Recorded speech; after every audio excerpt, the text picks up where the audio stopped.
I mean, I grew up on my dad's couch and in a normal council estate.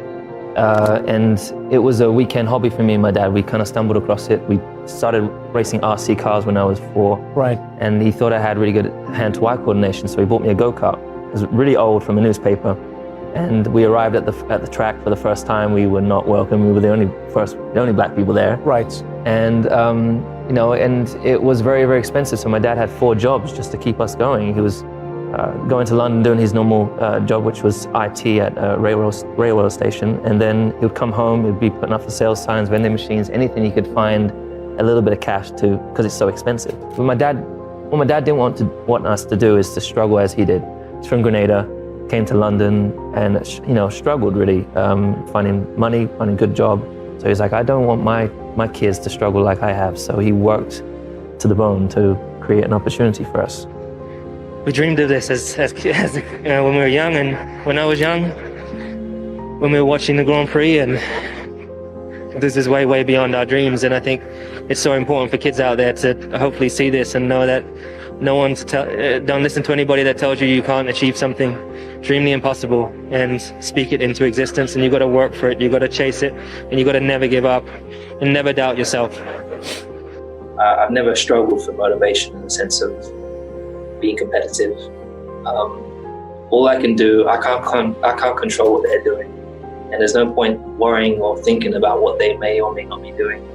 All I can do is try and focus on, inwards, and try to focus on being the best that I can be. What is my potential?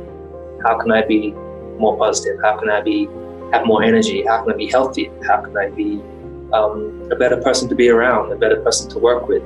So I think about all these kind of things. Naturally, I have that question and that sometimes that feeling with other things. I'm not always the most positive person.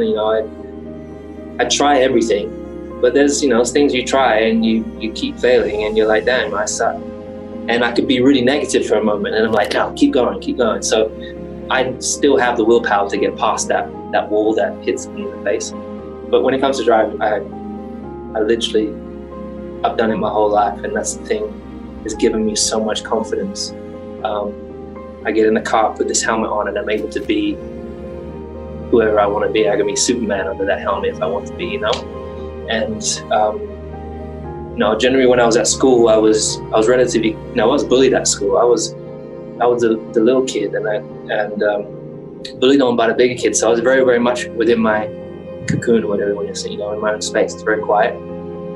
But when I get in the car, I was able to put out my elbows and stand up for myself. And then eventually I got confidence. I was able to help stand up for others that were being bullied in school, because I went to karate and I got black belt. And I could whoop someone's butt, which was amazing.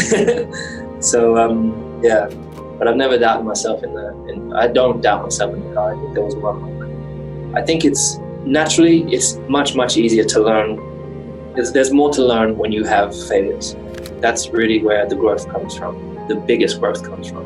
But there are still ways, you've got to find ways of growing from the success.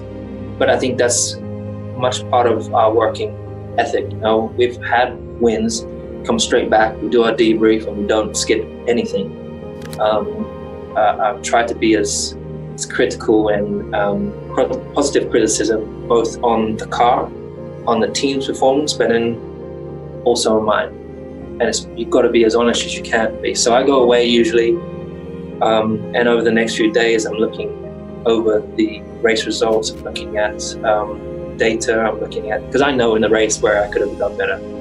It could be the pit lane entry, it could be exiting the pit box, it could be your qualifying lap not maximizing, it could be mistakes of time you've lost through the race, because ultimately you're always chasing time and you don't like losing time during the race. So there are so many areas and you're chasing for perfection. And so there's not been a single race that's been perfect. There's been times where it's been really close, and it's a great feeling when you feel close, but you're like, it's still not there.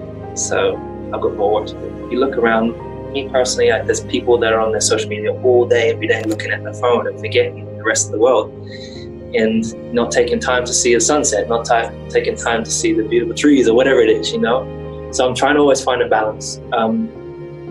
And mentally, it's really about ultimately feeling good about yourself. It's about finding a way to make sure you love yourself. You have to really be able to love yourself, be comfortable in your own. So I've been really spending time trying to, again, just take time for me, making sure that I appreciate me. I appreciate, acknowledging things that you do well, acknowledging also when you fail and you don't do it so great, it's okay.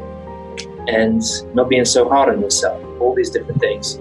I have days I wake up and feel groggy, I don't feel motivated to work out, I don't feel, geez, where are we going? What's next, dude? Should I continue racing? I think all these different things.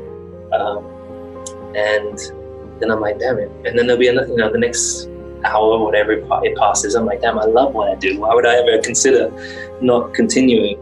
But as I said, you just got to keep your mind occupied. So, look, life is a struggle, and I think every day is not. There's failure. Is kind of, there's always an opportunity, there's potential for failure, and I feel like we limit ourselves as human beings. I feel like we've got to be taking risks.